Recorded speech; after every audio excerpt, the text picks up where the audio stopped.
Welcome to your chemistry classroom. प्यारे बच्चों, colligative properties हम लोग कर चुके हैं और आज हम बात करने वाले हैं एबनॉर्मल मॉलिक्यूलर मास के बारे में। What is abnormal molecular mass? Abnormal means which is not normal. जो नॉर्मल नहीं है that is known as abnormal.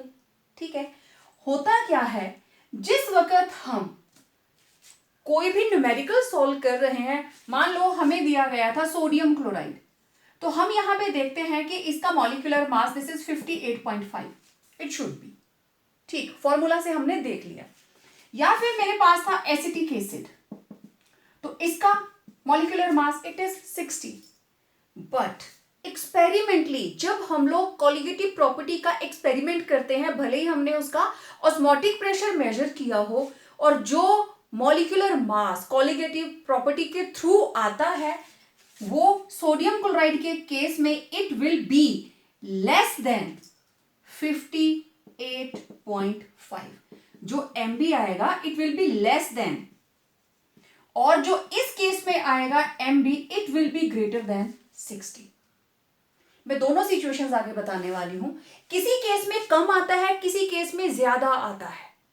तो इस तरीके से थ्योरेटिकली हम कुछ और सोचते हैं, लेकिन प्रैक्टिकली एक्चुअली वो कुछ और आता है ना। थ्योरी में तो हमने ये सोचा कि हमने 58.5 ग्राम मॉलिक्यूलर मास हमारा आना चाहिए, बट प्रैक्टिकली जब हमने मेजरमेंट की तो वो उतना नहीं आया। तो क्या रीजन है, एबनॉर्मल मॉलिक्यूलर मास क्यों आते हैं, हम इसके बारे में बात करेंगे। ठीक है, तो ये जो अलग मास आ रहा है, चाहे कम आ रहा है चाहे ज्यादा आ रहा है, this is called abnormal molecular mass. और देखिए, every colligative property is used to calculate molecular mass of solute, and it is observed that when determined experimentally, the observed molecular mass either comes out to be greater or less than theoretical molecular mass, and this is called abnormal molecular mass. तो देखिए, हर एक colligative property, मेरे पास सबसे पहली colligative property it was P naught minus P S upon P naught equal to WB by MB into MA upon WA। तो आप देखिए, molecular mass of solute colligative property के बिल्कुल इनवर्स में है। सेकेंड प्रॉपर्टी देखें हम, delta TB it is KB WB MB into 1000 upon volume, again colligative property के इनवर्स में है। Let it be the third one, delta TF it is equal to KF WB by MB into 1000 upon volume. Again it is inversely proportional to molecular mass. Fourth colligative property was osmotic pressure, and also it is WB by MB into RT upon volume in liters. Again it is inversely proportional to molecular mass. मतलब ये है, इन सभी properties को देखकर, ठीक है, we no, हमें पता है कॉलिगेटिव प्रॉपर्टी मॉलिक्यूलर मास के साथ इस तरीके से रिलेटेड है। So it is found that colligative property it is inversely proportional to molecular mass. किसका है ये? Molecular mass of solute. Solute के मास के इनवर्सली प्रोपोर्शनल है। ठीक है, मतलब if molecular mass increases, therefore colligative property क्या करेगी? Decrease. And if molecular mass decreases, therefore colligative property will increase. This is the meaning of inversely related. तो ये चारों फॉर्मूला से आपने देख लिया कि सॉल्यूट का मॉलिक्यूलर मास और colligative property they are inversely related with each other. ठीक है, तो फिर एबनॉर्मल मॉलिक्यूलर मास क्यों आ रहे हैं, अब हम उसको देखते हैं। अब देखिए, abnormal molecular mass may be due to two reasons. Abnormal molecular mass आ सकता है ड्यू टू टू रीजंस। पहला है due to dissociation of solute particles, और दूसरा है due to association of solute particles. हम दोनों ही केसेस को देख लेंगे। तो देखिए, what happens due to dissociation of solute particles? Dissociation की वजह से नंबर ऑफ पार्टिकल्स बढ़ जाते हैं। यहां देखो एक है और इधर कितने हो गए? दो। इसका मतलब अब कॉलिगेटिव प्रॉपर्टी किस पे डिपेंड करती है? नंबर ऑफ पार्टिकल्स के ऊपर। तो इसका मतलब कॉलिगेटिव प्रॉपर्टी क्या कर जाएगी? इंक्रीज। जैसे नंबर ऑफ पार्टिकल्स बढ़े तो कॉलिगेटिव प्रॉपर्टी भी क्या कर जाएगी? इंक्रीज। लेकिन colligative property it is inversely proportional to molecular mass of solute. तो अगर ये वैल्यू बढ़ेगी तो ये वैल्यू घट जाएगी। ठीक है, thus molecular mass of solute becomes less than theoretical molecular mass. अब देखिए, due to association number of particles decrease. Association की वजह से नंबर ऑफ पार्टिकल्स डिक्रीज करते हैं। जैसे मान लीजिए ये थे n नंबर और इधर जाके ये एक मॉलिक्यूल बन गया। ठीक है, मान लो अगर n की वैल्यू 2 है तो यहां पे if n is equal to 2 तो इसका मतलब ये थे दो मॉलिक्यूल और इधर जाके क्या बन गया? ये एक मॉलिक्यूल। तो दो से बन गया एक। ठीक है, तो इस तरीके से एसोसिएशन की वजह से नंबर ऑफ पार्टिकल्स क्या कर जाते हैं? डिक्रीज। ओके, अब देखो, as colligative property is directly proportional to number of particles, ये डायरेक्ट प्रोपोर्शन में होता है। ठीक है, it means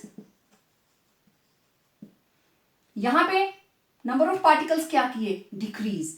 it means value of colligative property decreases due to decrease in number of particles due to association. Right, colligative property की value क्या कर गई? Decrease. But again colligative property is inversely proportional to molecular mass of solute. Therefore, when value of colligative property decreases, जब colligative property की value decrease की, molecular mass of solute increases, क्योंकि दोनों ही एक दूसरे से inversely related हैं। Thus molecular mass of solute Mb increases. तो इधर डिक्रीज कर गया और उधर इंक्रीज कर गया। तो दोनों ही तरीकों से क्या हुआ? There is abnormal molecular mass. ठीक है, and it increases and will be more than theoretical value of molecular mass of solute. So it was the reason of abnormal molecular masses. What is Van Hoff factor? Van Hoff factor actually it is a ratio. इसको हम denote करते हैं I के साथ and ratio किसके बीच में है? Ratio of normal molecular mass of solute divided by observed molecular mass of solute. तो नॉर्मल को हम ले लेते हैं थ्योरेटिकल और जो एक्सपेरिमेंटल आया उसको हम ले लेते हैं ऑब्जर्व्ड। ठीक है, तो I will be equal to normal molecular mass to the observed molecular mass, और मैं सिंपली लिख सकती हूं I it is equal to mt upon mo. Right, अब नेक्स्ट क्वेश्चन, हमारे पास अलग अलग तरह की सिचुएशंस हो सकती हैं।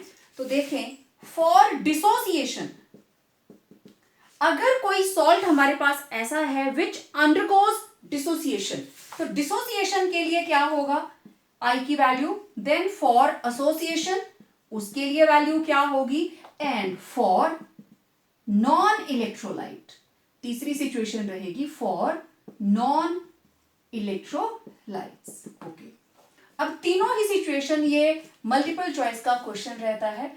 अब देखो, जिस वक्त डिसोसिएशन होती है तो number of particles increase.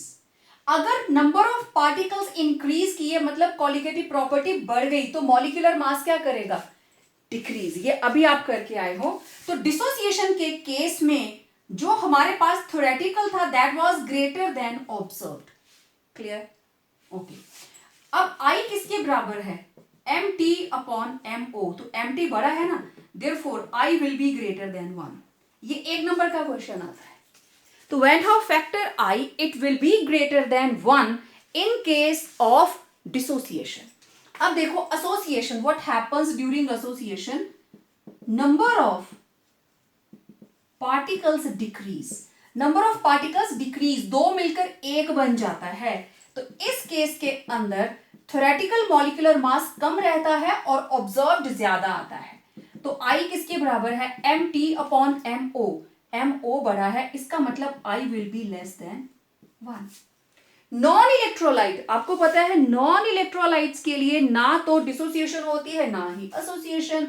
For non electrolytes there is neither dissociation nor association of solute particles। ठीक है, therefore जो थ्योरेटिकल है वही क्या होगा, ऑब्जर्व। आई किसके बराबर है, M T upon M O and I will be equal to 1। तो यहां पे वेन हाउ फैक्टर की 3 वैल्यूज आपके सामने हैं। डिसोसिएशन के केस में it is greater than 1, association के केस में it is less than 1 and for non electrolytes it will be equal to 1। अब देखिए डिसोसिएशन, एसोसिएशन और नॉन इलेक्ट्रॉन तीनों के अंदर आपने आई की वैल्यूज देख ली। ठीक है, we know colligative property is inversely proportional to molecular mass. तो हम वेन हाउ फैक्टर को in terms of colligative property भी डिफाइन कर सकते हैं। देखो किस तरीके से, therefore van Hoff factor may be expressed in terms of colligative property। अब देखते हैं colligative property के साथ आप वेन हाउ फैक्टर को किस तरीके से डिफाइन करेंगे। Let's see,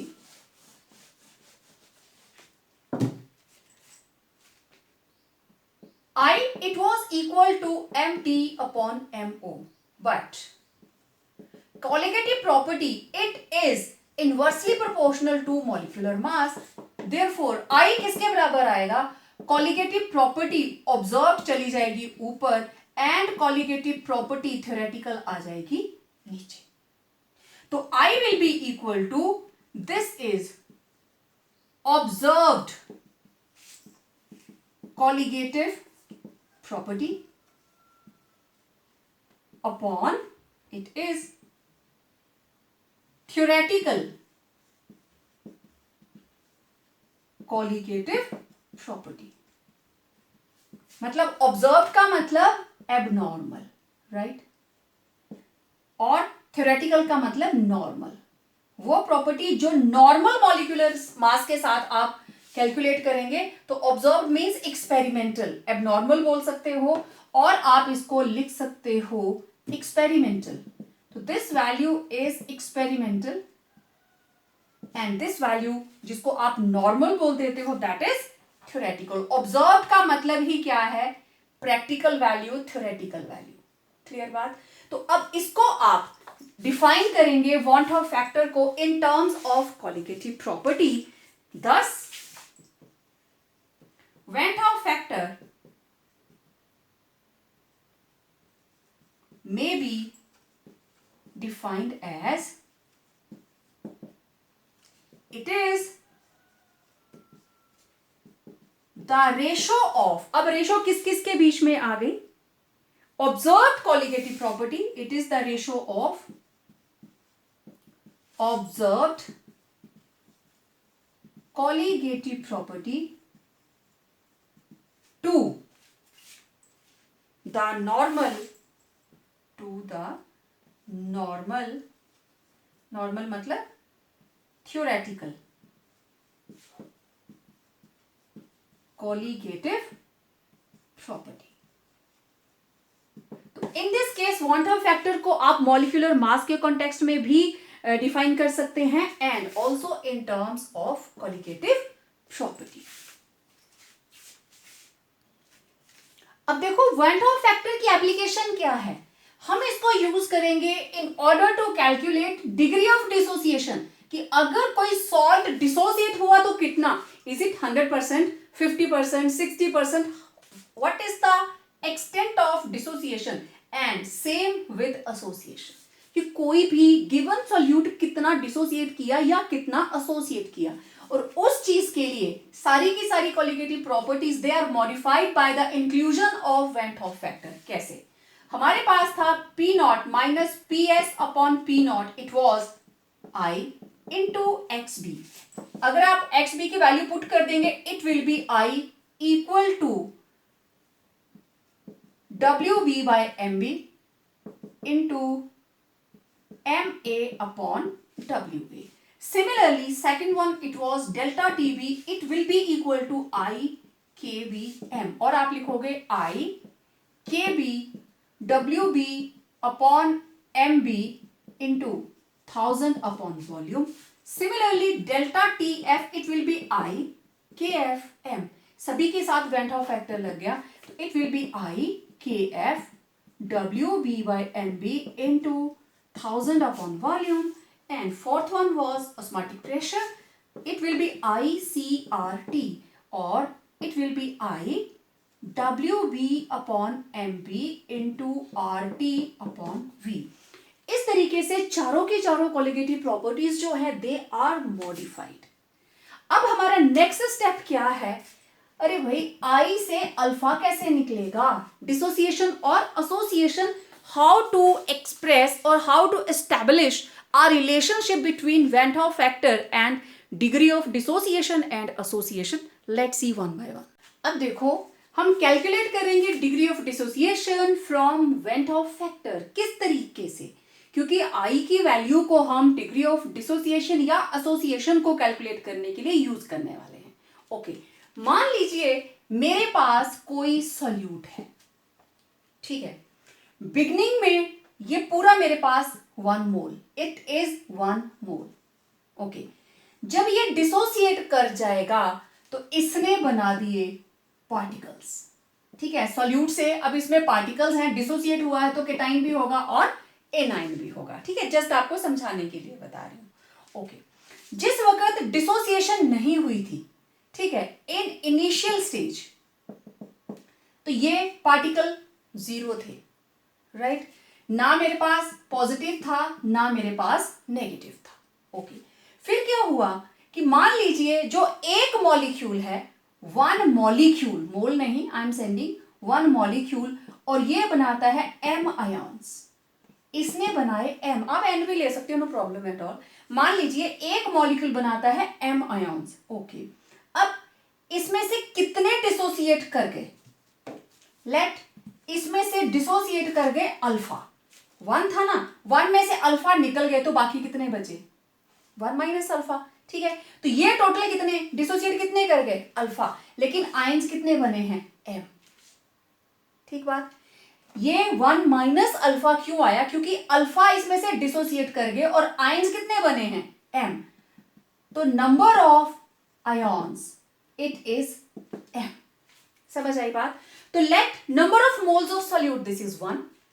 Let molecule gives, 1 molecule gives m number of ions. Done हो गया. Number of ions कितने हो गए? 1. किसमें? In 1 molecule. ओके, फिर वो बोलता है let degree of dissociation. तो कितने डिसोसिएट कर गए? अल्फा. बाकी कितने बचे? 1 माइनस अल्फा. समझ आई बात? तो number of moles of ions formed कितने हुए? m alpha.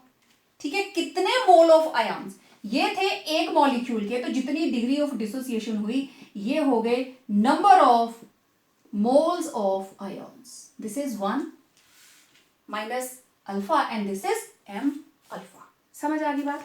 ओके, तो टोटल नंबर ऑफ मोल्स कितने हुए? जितने हमारे पास बचे थे प्लस जितने हमारे पास बने हैं. This is the total number of moles at equilibrium. ठीक है, ओके, तो आई किसके बराबर होगी? I will be equal to observed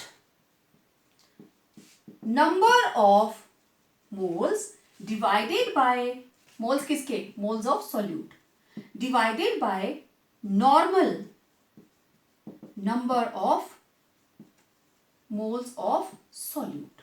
ठीक है, तो ऑब्जर्व नंबर ऑफ मोल्स मतलब टोटल नंबर ऑफ मोल्स की हम बात कर रहे हैं, तो ये किसके बराबर होंगे? I will be equal to, this is total number of moles 1 minus alpha plus M alpha divided by, शुरू में कितने थे? It was 1। ओके, अब इसको मैं इधर सॉल्व करती हूं।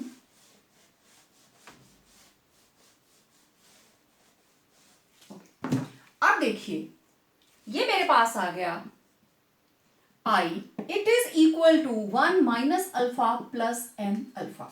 1 का कोई मतलब नहीं रह जाता यहां पे। ओके, मैं इसको 1 को इधर ले आती हूं। What I will get? It is I minus 1 equal to minus alpha plus M alpha. Okay, again I minus 1 equal to, यहां से अल्फा कॉमन ले लीजिए, अल्फा कॉमन आ गया तो मुझे चाहिए प्लस एम अल्फा, एम आ गया, माइनस चाहिए मुझे माइनस अल्फा, तो इट इज एम माइनस 1। इसको जरा सॉल्व करो, this is M alpha minus alpha, आ गया वही सेम चीज आ गई ना। ओके, अब ये चीज मुझे अल्फा को आई के बराबर लेके आना है क्योंकि मुझे डिग्री ऑफ डिसोसिएशन निकालनी है, तो ये किसके बराबर होगा? I minus 1 upon M minus 1, और alpha is equal to I minus 1 upon M minus 1, where M is equal to number of ions of solute. m का मतलब है number of ions of solute. तो आप जो भी आपको सॉल्यूट दिया गया हो, जस्ट आप नंबर ऑफ आयंस निकालिए, वैल्यू पुट कीजिए, you will get the value of alpha. लंबा चौड़ा कैलकुलेशन आपको नहीं करना पड़ेगा। अब इस चीज को मैं आपको अप्लाई करके बताती हूं। अब हमारे पास जो फॉर्मूला है that is alpha equal to I minus 1 upon M minus 1, where I is equal to van't Hoff factor and m is equal to number of ions. Okay, for example, अगर कोई हमारे पास जो भी सॉल्यूट है that is A B type, ठीक है, A B type मतलब NaCl, KCl, caesium chloride etcetera etcetera etcetera, अगर हमारे पास इस तरह का कोई भी सॉल्यूट हो तो ये हमेशा कितने आयन्स देगा? AB, it will dissociate to give A positive and B negative, means M की वैल्यू क्या होगी? 2। देख लीजिए, NaCl टूटेगा तो देगा Na positive Cl negative, KCl टूटेगा तो देगा K positive Cl negative, caesium chloride टूटेगा तो देगा सीजियम पॉजिटिव Cl नेगेटिव। तो every time there are number of ions, how many? 2, एक पॉजिटिव और एक नेगेटिव। आपको सिर्फ टोटल लेना है। ओके, तो M की वैल्यू आ गई, ये एग्जांपल रही आपके पास, m is equal to 2, I calculate करो, therefore I will be, sorry therefore अब अल्फा कैलकुलेट कीजिए, alpha will be I minus 1 upon M minus 1, तो alpha will be I minus 1 upon M कितना है? 2, 2 माइनस 1, तो it will be I minus 1 upon 1, और alpha will be I minus 1। तो जितने भी हमारे पास सॉल्ट होंगे जिनसे सिर्फ आपको 2 आयंस मिलेंगे, आप उसको डायरेक्टली इस फॉर्मूला से निकाल सकते हैं। ओके, अगर मेरे पास AB2 और A2B ऐसा कोई भी हो, मतलब मेरे पास हो कैल्शियम क्लोराइड, मेरे पास हो late it B barium chloride, ठीक है, मेरे पास हो late it B Na2O, anything, आपको आयंस देखने हैं, टोटल 3 आने चाहिए। इस केस में नंबर ऑफ आयंस कितने आ रहे हैं? 3। देख लीजिए, calcium chloride, it will B calcium 2 positive plus 2 Cl negative, कितने आए? 3। आप ले सकते हैं बेरियम क्लोराइड BaCl2, तो ये रहा barium 2 positive plus 2 Cl negative, how many? 3। आप ले सकते हो सोडियम ऑक्साइड, तो ये आ गए 2Na positive plus O2 negative, right, तो ये भी कितने बने? 3। तो I will be equal to, so alpha will be equal to I minus 1 upon M minus 1. It will be I minus 1 upon 3 minus 1. तो alpha will be I minus 1 upon 2. आप simple formula ये वाला याद रखिए, total number of ions जितने आपके पास होंगे आप उसी तरीके से कैलकुलेट कर सकते हैं. अच्छा, अगर मेरे पास आ जाता है let it be m is equal to 4. कैसे? एल्यूमिनियम क्लोराइड, ये टूटेगा तो देगा Al3 पॉजिटिव 3Cl नेगेटिव. तो कितने आयॉन्स आ गए? 1 और 3, टोटल कितने हो गए? 4. तो alpha will be equal to I-1 upon M-1. Alpha will be I-1 upon 4-1. It will be I-1 upon 3. तो सिंपल फॉर्मूला है बच्चे. जब आप लोग न्यूमेरिकल सॉल्व करते हो आपको लंबा प्रोसीजर लगाने की जरूरत नहीं पड़ेगी. आप डायरेक्ट इस फॉर्मूला में वैल्यू पुट कीजिए और आंसर निकाल लीजिए. ओके. अब इसी चीज को आप दूसरे मेथड से भी करते हो जो मैं बता रही हूं अभी. लेट इट बी कि मेरे पास ए बी टाइप है. ओके. तो मैंने लिया सोडियम क्लोराइड, किसी न्यूमेरिकल में आ गया सोडियम क्लोराइड, तो ये बना Na पॉजिटिव Cl नेगेटिव. ठीक है. ओके. शुरू में ये 1 था और ये दोनों थे ही नहीं. फिर इसमें से डिसोसिएशन हुआ कितना? अल्फा. तो ये भी अल्फा बना, ये भी अल्फा बना. तो ये कितना बचा? 1 माइनस अल्फा. कि अगर सोडियम क्लोराइड के थे मेरे पास 80 मॉलिक्यूल्स, 80 में से मान लीजिए 30 डिसोसिएट कर गए, तो 30 बन गए सोडियम पॉजिटिव, 30 बन गए Cl नेगेटिव, और बाकी कितना बचा? 80 minus 30, 50. This is the meaning of alpha alpha 1 minus alpha. ठीक है. ओके. अब I किसके बराबर होगा? I will be equal to total number 1 minus alpha plus alpha divided by initially कितना था? 1. ये 2 alpha cancel, I will be equal to 1 plus alpha. यही निकालना था. अब इसको फॉर्मूले के हिसाब से देखो, यहां पे नंबर ऑफ आयॉन्स m कितना आ गया? 2. तो I -1 अपॉन m-1 अल्फा. ठीक है. कितना आ गया? Alpha will be I -1 upon 2 minus 1. तो ये आ गया अल्फा इक्वल टू I-1. ठीक है. I is equal to 1 plus alpha, तो अल्फा कितना आ जाएगा? I-1. देख लो, दोनों तरीके से सेम चीज आ रही है. इसी तरीके से अगर आप कैल्शियम क्लोराइड की बात करते हो, कैल्शियम 2 पॉजिटिव 2 Cl नेगेटिव, तो इट वाज 1 0 0. ये अल्फा डिसोसिएट कर गया तो अल्फा बने कैल्शियम और 2 अल्फा बने Cl नेगेटिव. टोटल कितने बने? 3. अब यहीं से देख लो कितने बनेंगे? 2 क्लोराइड 1 कैल्शियम 3, तो यहां पे भी कितना बन रहा है? 3 अल्फा. ओके. तो ये आया I equal to 1 minus alpha plus 2 alpha upon 1. ये दोनों cancel. I will be equal to 1 plus 2 alpha upon 1 और I will be equal to 1 plus 2 alpha और I-1 equal to 2 alpha, I-1 upon 2 equal to alpha. तो आपको इतना बड़ा तामझाम करना पड़ा, इतना कुछ लिखने के बाद आप इसको डायरेक्ट कर लीजिए ये वाले फॉर्मूला के साथ. कैसे? We know alpha equal to I-1 upon M-1 और M यहाँ पे कितना है? 3. तो alpha will be I-1 upon 3-1. Alpha will be I-1 upon 2. वही आया. तो ये लंबा प्रोसीजर न्यूमेरिकल को बढ़ा सकता है. आप आसानी से इस फॉर्मूला को लगाकर न्यूमेरिकल्स को इजीली सॉल्व कर सकते हैं. आगे जब हम न्यूमेरिकल करेंगे ना, उसमें मैं आपको अप्लाई करके दिखाती हूँ. चलिए अब कैलकुलेट करते हैं degree of association from van't Hoff factor, that is I. इनके बीच में क्या रिलेशनशिप है? तो जैसे हमने डिग्री ऑफ डिसोसिएशन की बात की थी ना, वैसे ही हम एसोसिएशन को भी लेते हैं alpha. And this is fraction of total number of molecules which combine to form associated molecules. तो डिग्री ऑफ डिसोसिएशन जितने एसोसिएट किए डिवाइडेड बाय जितने हमने टोटल लिए थे. मान लीजिए हमने लिए थे 100 में से 40 आपस में एसोसिएट कर गए. मान लो उन्होंने ड्यूप्लेट बनाया, तो 40 अगर किए तो टोटल कितने पेयर बने? 20. ठीक है. तो 40 कंबाइन किए, टोटल कितना था? 100. तो कितने परसेंट हुई? 40% डिग्री ऑफ एसोसिएशन. तो इस तरीके से हम फ्रैक्शन निकाल सकते हैं. फ्रैक्शन हम आपको पता है परसेंटेज में ही निकालते हैं. तो मान लीजिए मेरे पास n नंबर ऑफ मॉलिक्यूल्स हैं जो कंबाइन करके A बाय n, मतलब अगर ये डाइमर बनेगा तो 2A मिलकर बना लेंगे डाइमर. अगर ये ट्राइमर बनेगा तो 3A मिलके बना लेंगे ट्राइमर. और अगर 4 मॉलिक्यूल जुड़ते हैं तो it will be a tetramer. अब देखो डाइमर कैसे बनता है. मैंने आपको एग्जांपल दिया था ना एसिटिक एसिड का. 2 एसिटिक एसिड मिलके डाइमर बनाते हैं CH3OH ट्वाइस. कैसे?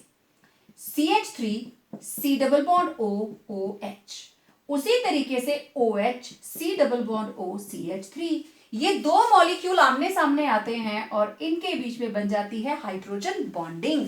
तो हम तो मान के चल रहे थे that we have taken acetic acid और जिसका हमारे पास मॉलिक्यूलर मास है 60, बट एक्चुअली ये डाइमर बन जाता है और इसका मॉलिक्यूलर मास 120 या इससे थोड़ा सा कम या इससे थोड़ा सा ज्यादा आता है। It is not exactly the double, क्योंकि परसेंटेज है।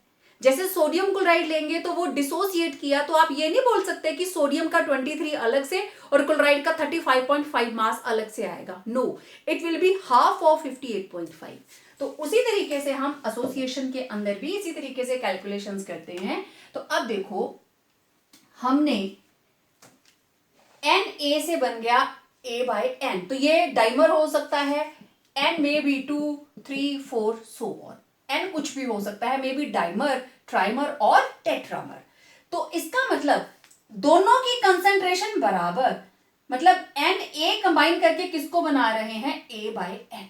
ठीक है, टोटल नंबर ऑफ मोल्स हमने कितने लिए, A, शुरू में ले लिया 1 मोल। डिग्री ऑफ एसोसिएशन हमने मान ली अल्फा, तो concentration of species after association A/N कितने बने, अल्फा/N। ठीक है, और एसोसिएशन के बाद हमारे पास ये कितने बचे, 1 माइनस अल्फा। दिखती सी बात है। ठीक है, कि जैसे मेरे पास था Na और ये बना A/N, ये था 1, ये था 0। ठीक है, ये हो गया अल्फा/N, तो ये कितना बचा, 1 माइनस अल्फा। क्लियर बात, इसका मतलब यही हुआ। ठीक है, ओके। तो अब I is equal to total number of moles of solute. ठीक है, इक्विलिब्रियम के ऊपर total number of moles of solute divided by number of moles in initial stage. ठीक है, ये किसके बराबर, I will be equal to, this is 1 minus alpha plus अल्फा/N अपॉन 1। ओके, अब ये आ गया हमारे पास I, it will be equal to 1 minus alpha plus अल्फा/N। राइट, 1 मैंने कैंसिल आउट कर दिया, खत्म। ओके, अब यहां पे 1 को मैं इधर ले आती हूं, it will be I-1 equal to minus alpha plus अल्फा/N। I-1 इक्वल टू, यहां पे अल्फा हमने कॉमन ले लिया, व्हाट इट विल बी, ये आ गया हमारे पास 1/N माइनस 1, ऐसे ही आएगा। ठीक है, 1/N को मल्टीप्लाई करो तो पॉजिटिव आ रहा है और इसको इसके साथ किया तो माइनस अल्फा आ रहा है, यही आएगा ना। ओके, अब ये अल्फा किसके बराबर आ गया, अल्फा मैं इधर रख लेती हूं, this is I-1 divided by 1/N minus 1। Okay, मैं इसको रीअरेंज करती हूं, आप तो यहां पे भी वैल्यू पुट करके सॉल्व कर सकते हैं, लेकिन मैं इसको और सिंप्लीफाई कर देती हूं। तो ये आया मेरे पास अल्फा इक्वल टू I-1, नीचे क्या आ गया, 1 minus N upon N। N हमने एलसीएम ले लिया and it will be 1 minus N upon N। Okay, अब इसको मैं आगे ले आती हूं। अब देखिए, ये आ गया alpha equal to I-1 upon 1 minus N upon N, यही किया। तो इसको उल्टा के लिख देंगे, अल्फा विल बी I-1, ऊपर चला गया N, नीचे आया 1 माइनस N। ठीक है, N-1 इसको मैंने कर दिया 1 माइनस I, नीचे आ गया N-1, इन्वर्ट किया, I-1 हो गया 1 माइनस I और ये हो गया N-1 and this is multiplied by N।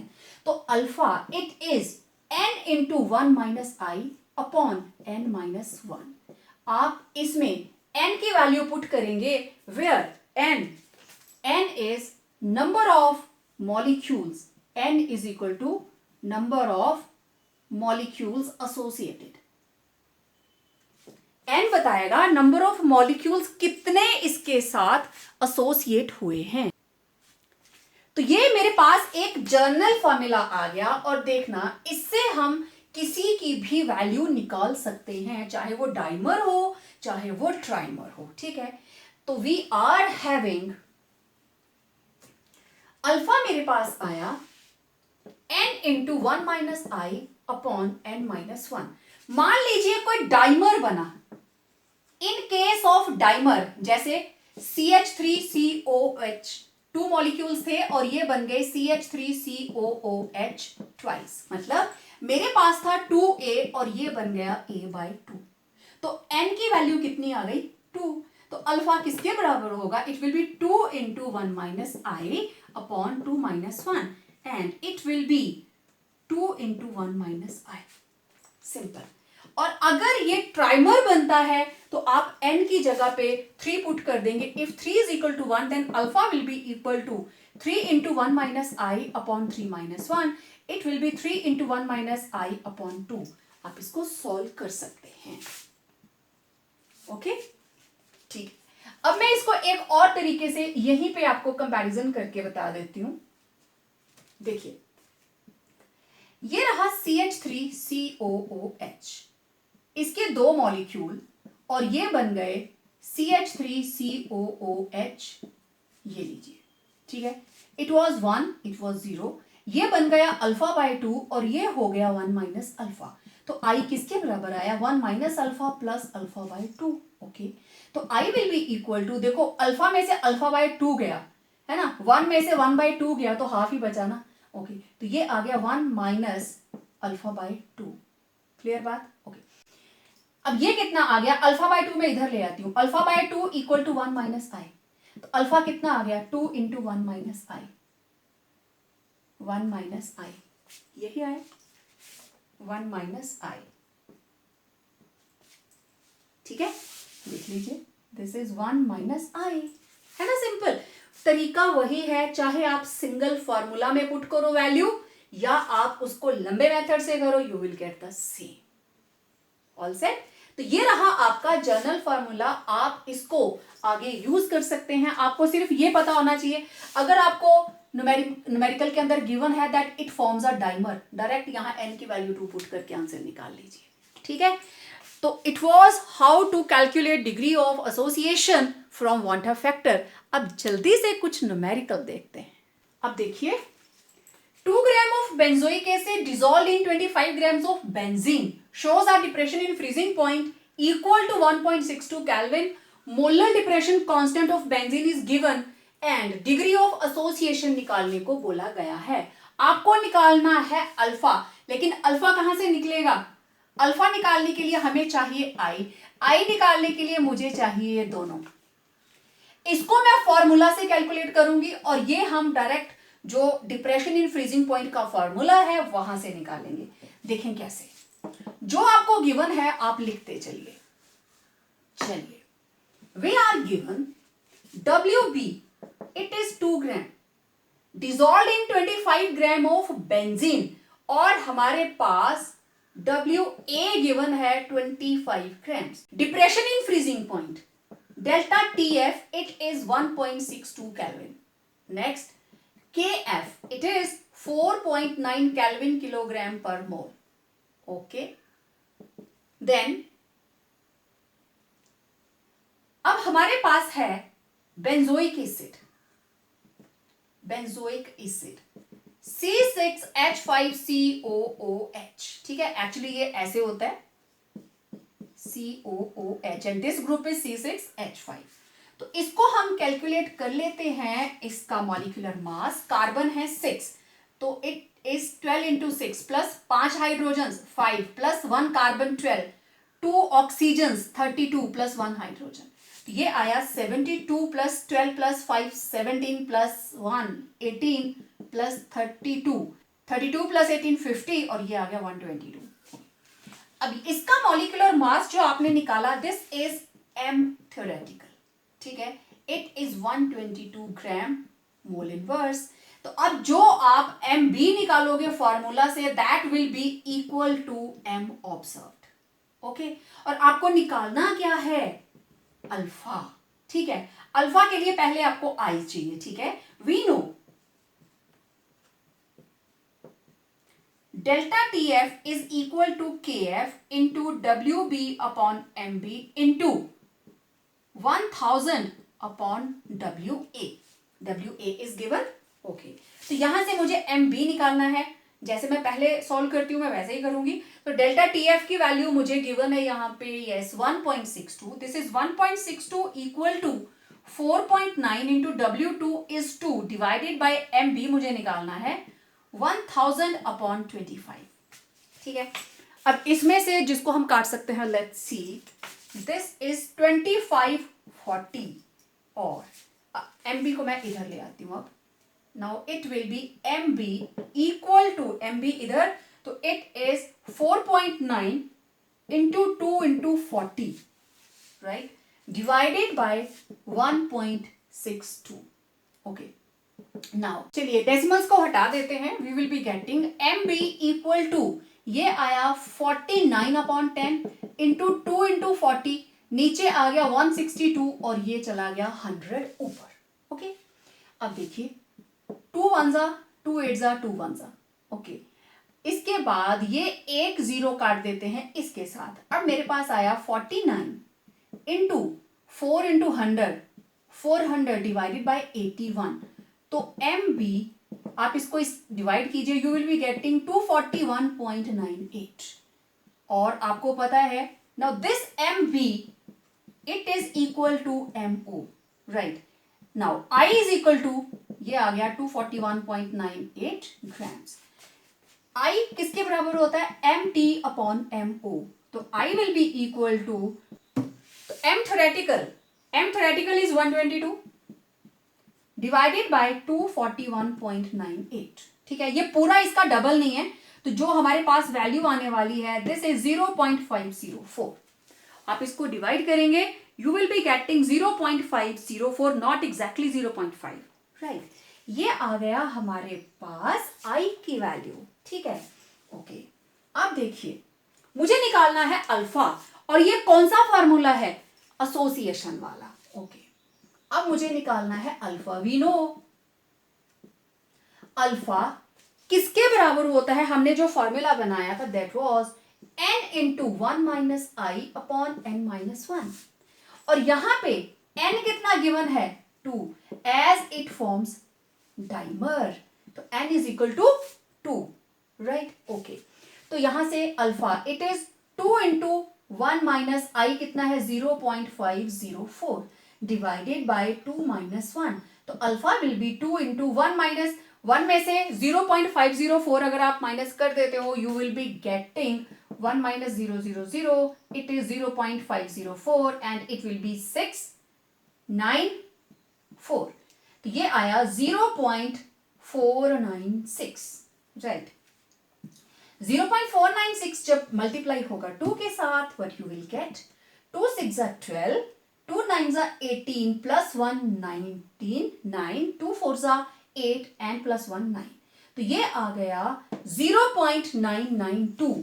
Alpha की वैल्यू आई 0.992 और alpha will be 99.2%। This is how you will calculate it.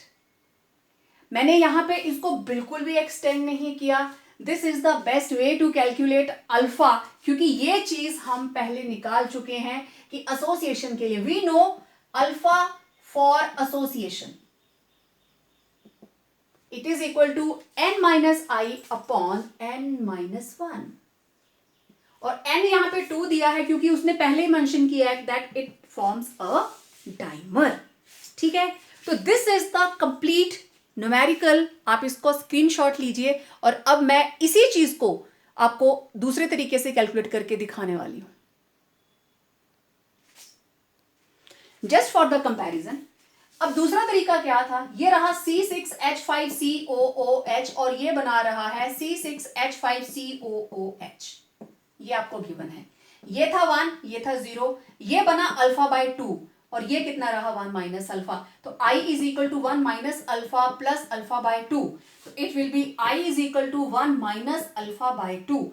It will be alpha by 2 equal to 1 minus I and 1 minus I की value 0.504 और it was alpha by 2। Alpha will be equal to 2 into 0.496 and alpha will be 0.992 and alpha will be 99.2%. तरीका दोनों का same है, आप देख लीजिए। आप डायरेक्ट फॉर्मूला लगा के निकालें 2 स्टेप, अगर आप इस चीज को फॉलो करना चाहते हो तब भी कोई दिक्कत नहीं है। ये सिर्फ मैंने कंपैरिजन के लिए बताया है। मान लो आपको फॉर्मूला याद नहीं रहता है तो आप इस मेथड से कर सकते हैं। दोनों चीजें मत नोट करना, इसको सेपरेटली नोट करना। ओके, नेक्स्ट देखिए, decinormal solution of sodium chloride develops an osmotic pressure of 4.6 atmospheres at 300 Kelvin. Calculate degree of dissociation. Okay, तो आपको गिवन क्या है? डेसिनॉर्मल सॉल्यूशन मतलब concentration C, it is 1/10 normal is equal to 0.1 normal. याद आया decinormal, ठीक है, 0.1 normal. Okay, osmotic pressure pi given है 4.6 एटमॉस्फेयर्स, टेम्परेचर गिवन है 300 केल्विन। निकालना क्या है? Degree of dissociation of sodium chloride. Okay, तो अब हमारे पास तरीका ये है कि यहां से आप पाई निकाला हुआ है, पाई से डायरेक्ट आप फॉर्मूला लगाइए। We know pi is equal to ICRT। Okay, तो ये फॉर्मूला हम अच्छे से जानते हैं। अब जो जो एंटिटीज इसमें है वो हम सब जानते हैं। ओके, आई हमें निकालना है। Concentration is given, gas constant we know it is 0.082, temperature it is 300 kelvin already given, तो put all the values. It will be 4.6 equal to I into 0.1 into 0.082 into 300.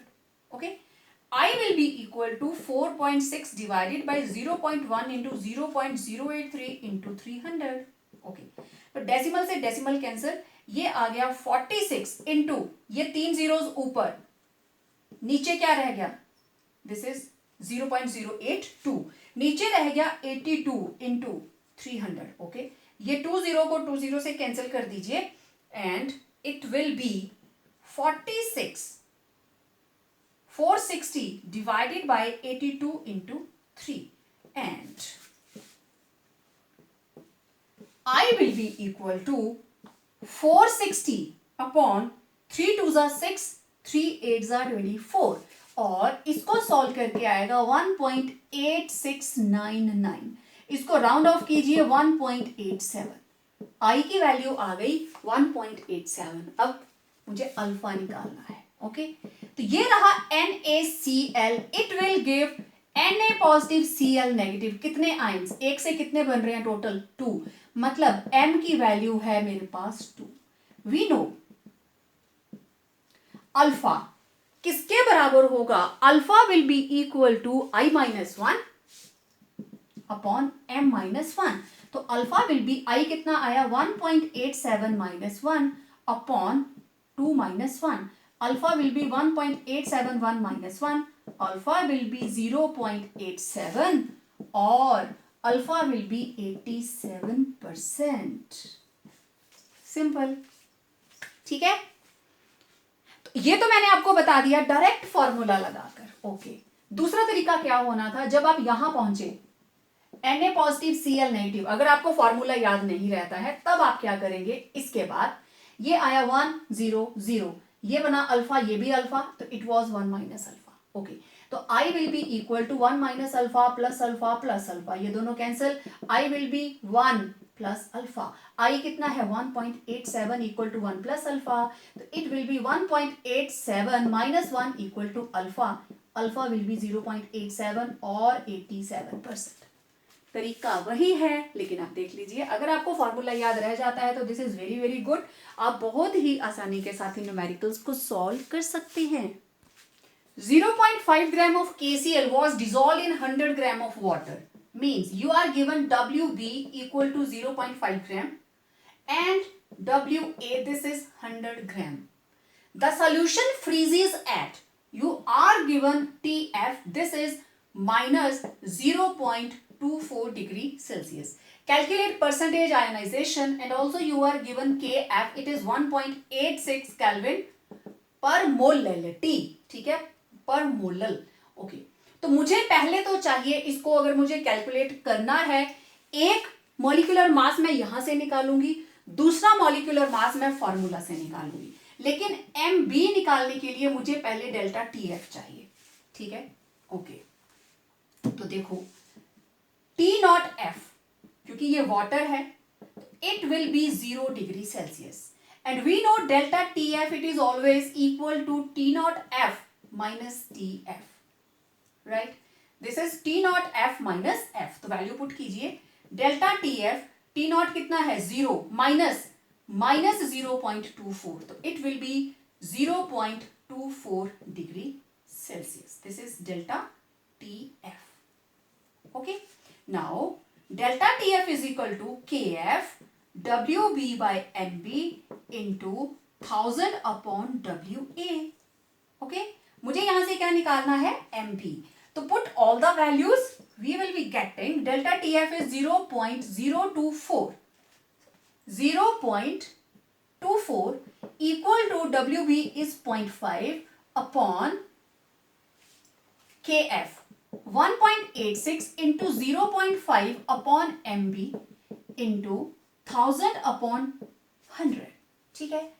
ये 2 के साथ कैंसिल, MB मैं इधर ले आती हूँ, MB will be equal to 1.86 upon 0.24 into 0.5 into 10, decimal से डेसिमल कैंसिल, ये डेसिमल हटाया, नीचे 10 लगाया, 10 से 10 cancel, MB equal to 186 into 5 upon 24, तो ये आ गया 3 6 18, 3 2 6, 3 8, तो ये आया 2 3 2 1 2 4, इट इज 31 इंटू 5 अपॉन 4, तो ये आया 5 1 5 5 3 15 अपॉन 4, तो यहां से MB it will B 4 3 12, 3 carry हुआ 35, 4 8 32, एंड इट विल बी 38.75, ये आया MB, और ये MB कौन सा है, MO इक्वल टू 38.75।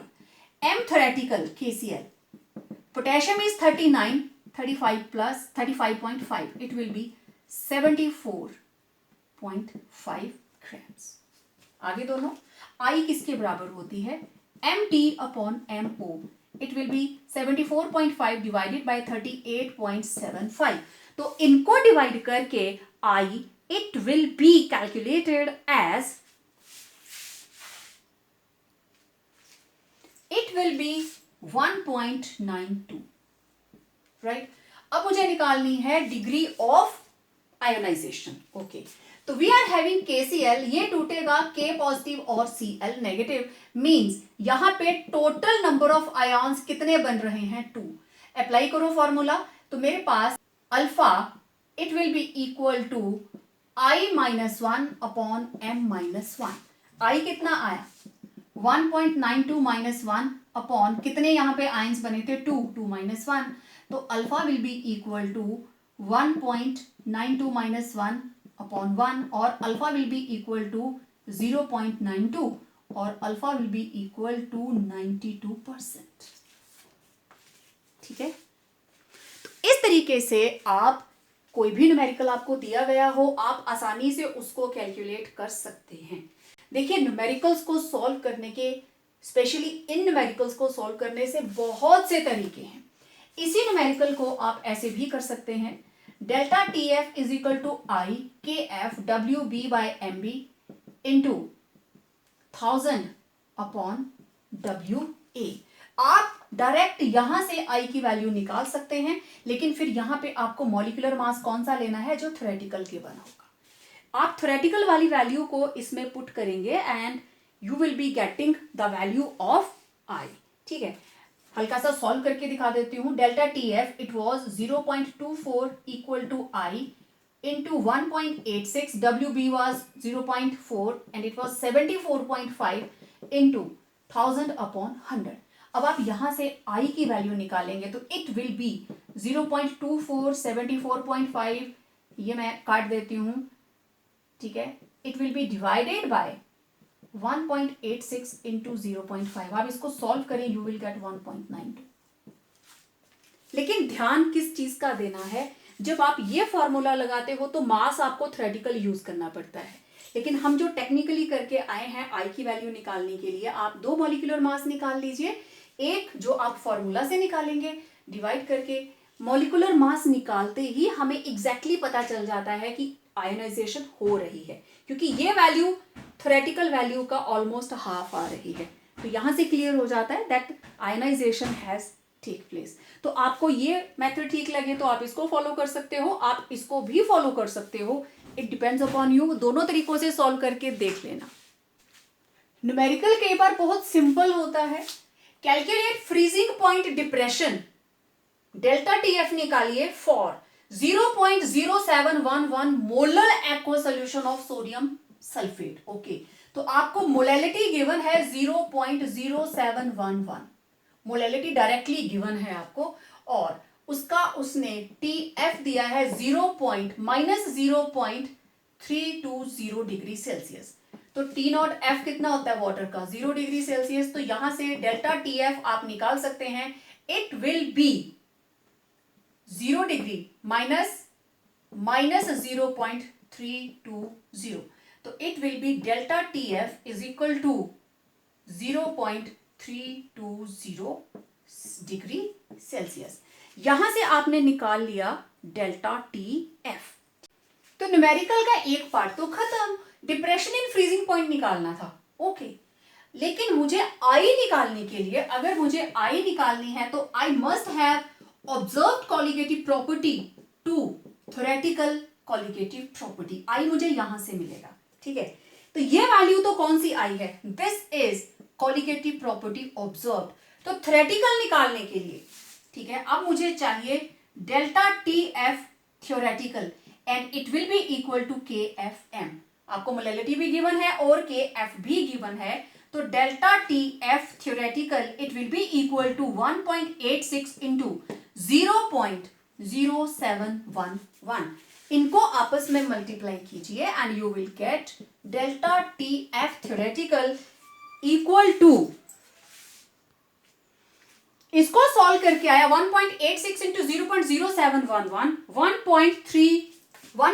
0.132। तो ये दो वैल्यूज मेरे पास आ गई, ठीक है। अब मेरे पास observed colligative property this is 0.320 degree Celsius and जो मेरे पास आई है theoretical value this is 0.132। Okay, I will be equal to observed colligative property upon theoretical colligative property. Observed था 0.320 divided by 0.132 and I will be equal to 2.42।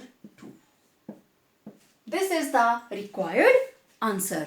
तो मतलब कहने का यह है कि जब आप कैलकुलेट करेंगे, तरीके बहुत से हैं आई निकालने के, चाहे आपके पास दो क्वालिटेटिव प्रॉपर्टीज आ जाएं या दो मॉलिक्यूलर मास आ जाएं, ठीक है। तो वहां से आप इसको कैलकुलेट कर सकते हैं। क्वेश्चन देखिए, ये मल्टीपल चॉइस में भी आ सकता है या वैसे भी। Out of 1 molar urea, okay this is 1 molar urea and 1 molar KCl, which has higher freezing point. Freezing point ज्यादा किसका होगा, ओके। यूरिया क्या है, नॉन इलेक्ट्रोलाइट, ठीक है। तो this is NH2 C double bond O NH2, this is 1 molecule, it will remain 1 molecule, ions नहीं बनेंगे। बट KCl ये देगा K पॉजिटिव Cl नेगेटिव। तो पहले 1 था, बाद में हो गए 2, तो नंबर ऑफ पार्टिकल्स है 2, यहां पे नंबर ऑफ पार्टिकल्स रहा 1, ठीक है। As colligative property directly proportional to number of particles, ठीक है। Therefore, depression in freezing point is higher. Depression in freezing point is higher in KCl than urea. KCl में urea से ज्यादा depression in freezing point आएगा। ध्यान देना, question में उसने पूछा क्या है, तो depression in freezing point will be higher in KCl, but freezing point of 1 molar urea will be greater than freezing point of 1 molar KCl, क्योंकि इसकी कॉलिगेटिव प्रॉपर्टी कम है, इसलिए ये पहले ही फ्रीज कर जाएगा। मैं आपको डायग्रामेटिकली बताती हूँ। मान लीजिए this is the diagram for pure water, ठीक है, और यहां पे दिस इज, ये टेम्परेचर आ गया T not F, right. This is curve A B and this is B C, clear, okay. ये था प्योर सॉल्वेंट, ठीक है, ये था लिक्विड और ये है फ्रोजन। और आपको पता है जिस वक्त हम सॉल्यूशन बनाते हैं तो पहले हम ले रहे हैं KCl, ठीक है, तो KCl और यूरिया के अंदर नंबर ऑफ पार्टिकल्स कम है, तो यूरिया यहां से स्टार्ट हुआ और यहां आके फ्रीज कर गया। ये रहा यूरिया का टेम्परेचर T यूरिया, लेकिन यूरिया के नीचे आएगा KCl क्योंकि उसमें नंबर ऑफ पार्टिकल्स ज्यादा हैं। नंबर ऑफ पार्टिकल ज्यादा होंगे तो आप जानते हो कोलिगेटिव प्रॉपर्टी की वैल्यू ज्यादा और वेपर प्रेशर यूरिया से भी कम, तो वो ग्राफ यहां आएगा ऐसे, और यहां पे आके कौन फ्रीज करेगा, TKCl। तो आप देख लो ये वाला temperature for urea it is greater then temperature for KCl, लेकिन ये दोनों ही इससे तो नीचे ही रहेंगे। आप मेरी बात समझ रहे हो।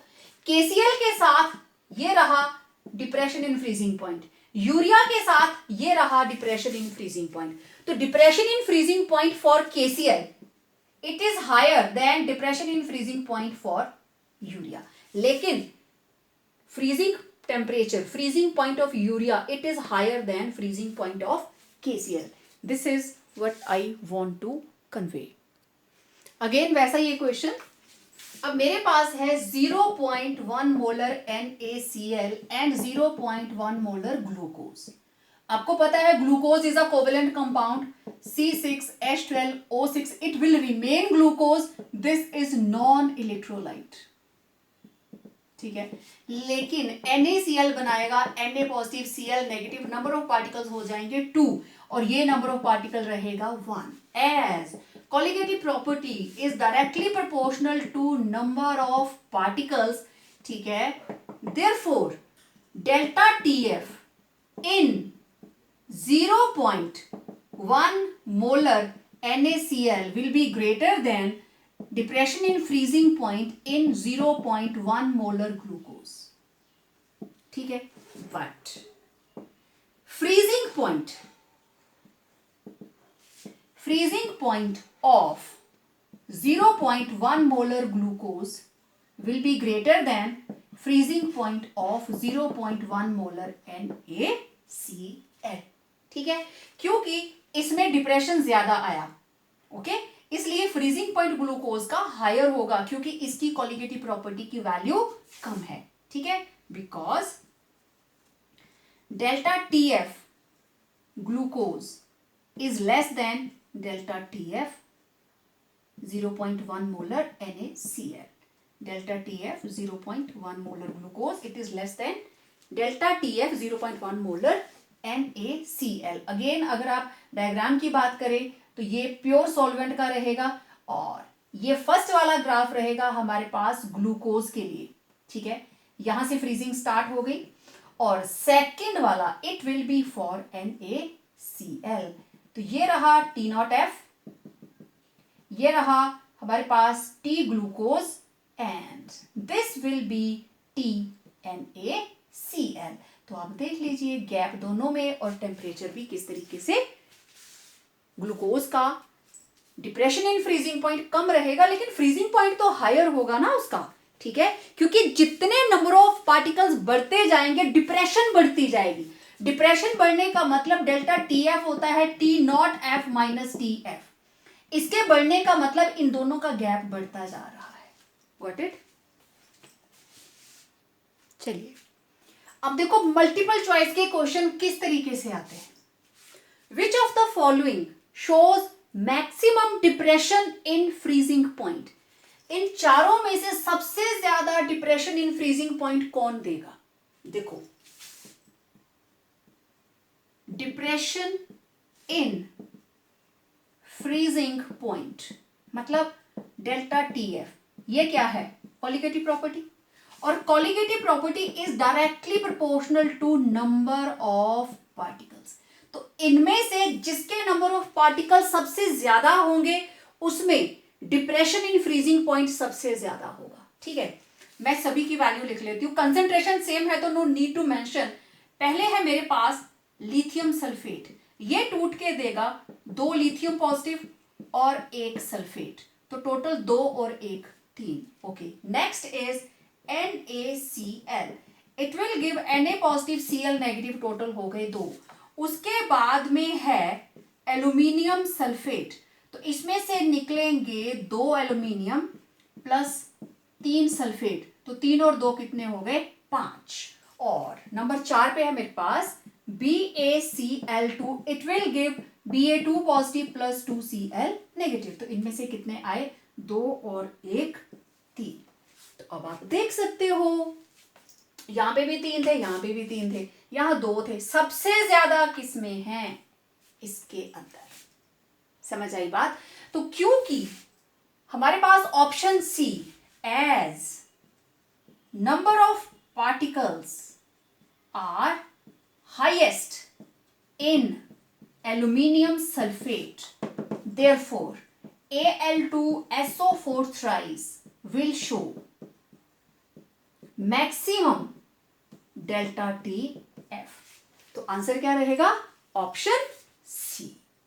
तो कोई ज्यादा कैलकुलेशन नहीं है, आप इस चीज को यहीं पे सॉल्व कर सकते हो। अब आपको जैसे मैंने पूरा सॉल्व करके बता दिया, आपने स्क्रीनशॉट ले लिया होगा, नहीं लिया तो ले लीजिए। अब देखो मैं इसको अगर यहीं पे सॉल्व करूं तो आप देखना कितनी आसानी से आप अपने माइंड में ही कैलकुलेट कर सकते हो। यहां से कितने आयॉन्स निकले 2 और 1 3, यहां से निकले 2, यहां से 2 और 3 5, और यहां से 2 और 1 3, तो this is the answer, simple. Okay, next, which of the following, सभी की कंसेंट्रेशन है 0.1, okay, have the maximum freezing point. अब उसने डिप्रेशन नहीं बोली है, मैक्सिमम फ्रीजिंग पॉइंट पूछा है। ओके, तो यहां से नंबर ऑफ आयंस कितने निकलेंगे, ये निकले 2 Na positive sulphate 2 negative, total 3। यहां से निकला K positive Cl negative, how many, only 2। इनमें से सबसे ज्यादा फ्रीजिंग पॉइंट किसका होगा, इसके 3 आयंस, इसके 2, this is non electrolyte. Okay, it will give 2 Na positive Cl negative. ठीक है, तीनों की कॉलिगेटिव प्रॉपर्टी बढ़ेगी। ठीक, तो जितने भी इलेक्ट्रोलाइट्स हैं, colligative property is directly proportional to number of particles. ठीक है, तो delta TF will be more in Na2SO4, KCl and NaCl as compared to glucose. अब क्योंकि ये नॉन इलेक्ट्रोलाइट है इसलिए सबसे ज्यादा फ्रीजिंग पॉइंट इसी का होगा, सबसे ऊपर, क्योंकि इन तीनों का तो क्या हो जाएगा depress. So option will be glucose, right. Next देखिए, which of the following 0.1 molar solution is likely to have highest boiling point. सबसे हाईएस्ट बॉइलिंग पॉइंट किसका होगा। ओके, जब भी हमारे पास कोई सॉल्यूशन आता है उसका वेपर प्रेशर कम होता है। ठीक है, जितना ज्यादा आप नॉन वोलाटाइल सॉल्यूट डालेंगे डेल्टा TB बढ़ता जाएगा, क्योंकि it is directly proportional to KBM, molality. Molality means number of moles of non volatile solute. Okay, दूसरी बात, कॉलिगेटिव प्रॉपर्टी डिपेंड करती है किसके ऊपर, नंबर ऑफ पार्टिकल्स के ऊपर। तो यहां से आए 2 सोडियम 1 सल्फेट, टोटल 3। यहां से आए K positive and Cl negative, total 2, और ये दोनों ही क्या है non electrolyte. Highest boiling point मतलब इनमें से सबसे ज्यादा डेल्टा TB किसमें होगी, colligative property is directly proportional to number of particles. ठीक है, तो delta TB will be maximum in Na2SO4। तो डेल्टा TB किसके बराबर होता है, TB माइनस T0B। तो ये सबसे ज्यादा किसमें होगा, डेल्टा TB उसी में ज्यादा होगी ना जिसका TB सबसे ज्यादा होगा। Therefore sodium sulphate has maximum boiling point as well as elevation. Elevation भी इसमें सबसे ज्यादा होगी, एलिवेशन इन बॉइलिंग पॉइंट भी इसमें ज्यादा होगी और बॉइलिंग पॉइंट भी इसमें सबसे ज्यादा होगा। क्लियर बात? ठीक है, अब देखो नेक्स्ट, इनमें से आपको बताना है मिनिमम फ्रीजिंग पॉइंट किसका होगा। ठीक है, क्वेश्चन थोड़ा सा टिपिकल है, मिनिमम फ्रीजिंग पॉइंट किसका होगा। ओके, तो यहां पे मेरे पास FeCl3 ये देगा Fe3 positive plus 3Cl negative, total बने 4 ions. Barium chloride, this is barium 2 positive 2Cl negative, total बने 3 ions. NaCl, it will give Na positive plus Cl negative, it will give 2 ions and it is non electrolyte, एक ही रहेगा। पहले concept समझना, minimum freezing point देखिए, delta TF is equal to TF minus T0F, ये सभी के लिए fix है। ठीक है, ये सभी के लिए फिक्स है।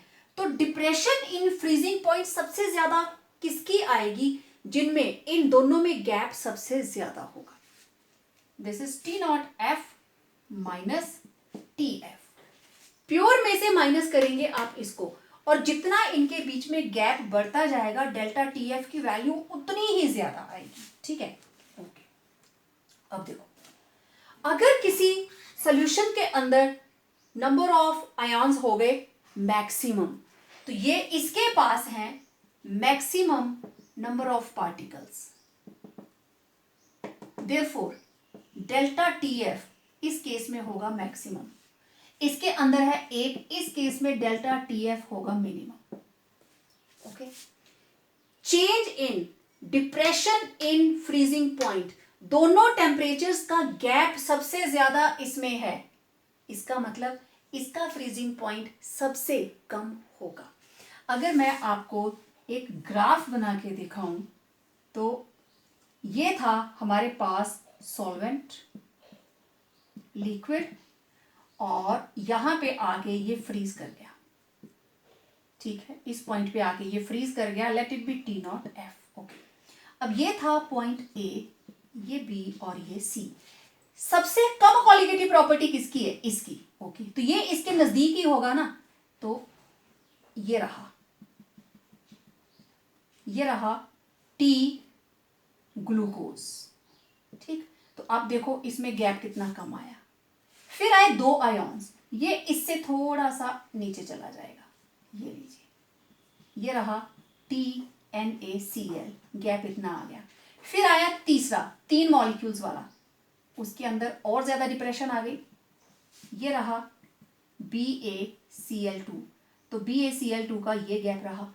सबसे ज्यादा नंबर ऑफ आयॉन्स है FeCl3 के। ओके, यहां जाके ज्वाइन किया, तो ये रहा FeCl3, तो आप देखो सबसे ज्यादा डेल्टा TF FeCl3 का है। क्यों? क्योंकि delta TF it is equal to T0F minus TF, इसकी वैल्यू तभी ज्यादा आएगी अगर इनके बीच का गैप ज्यादा आएगा। समझ आई बात? तो आंसर हमारा क्या रहेगा, 0.1 molar FeCl3, it will have minimum freezing point but maximum delta TF, that is depression in freezing point। ठीक है, इसी क्वेश्चन में अगर वो पूछता है इनमें से सबसे ज्यादा बॉइलिंग पॉइंट किसका होगा, बॉइलिंग पॉइंट, तो सबसे ज्यादा बॉइलिंग पॉइंट उसी का होगा जिसके अंदर नंबर ऑफ मोल सबसे ज्यादा होंगे। Again boiling point maximum it will be of FeCl3। जितना ज्यादा नंबर ऑफ कॉलिगेटिव प्रॉपर्टी, जितने number of colligative properties directly proportional to number of particles. ठीक है, मैक्सिमम बॉइलिंग पॉइंट मतलब नॉर्मल और सॉल्यूशन के बीच का गैप ज्यादा होगा। तो क्वेश्चन को अच्छे से पहले पढ़िए, वो क्या पूछ रहा है, फ्रीजिंग पॉइंट कम पूछ रहा है या ज्यादा पूछ रहा है, या उसकी डिप्रेशन पूछ रहा है। कंसंट्रेट ऑन द जो आपको स्टेटमेंट दी गई है उसको पढ़कर फिर आंसर कीजिए। So it was all about solutions. आज के वीडियो में इतना ही, बहुत जल्द मिलेंगे एक और वीडियो लेकर, बात करेंगे एक नेक्स्ट चैप्टर की। Till then Revise these numericals and complete your notes.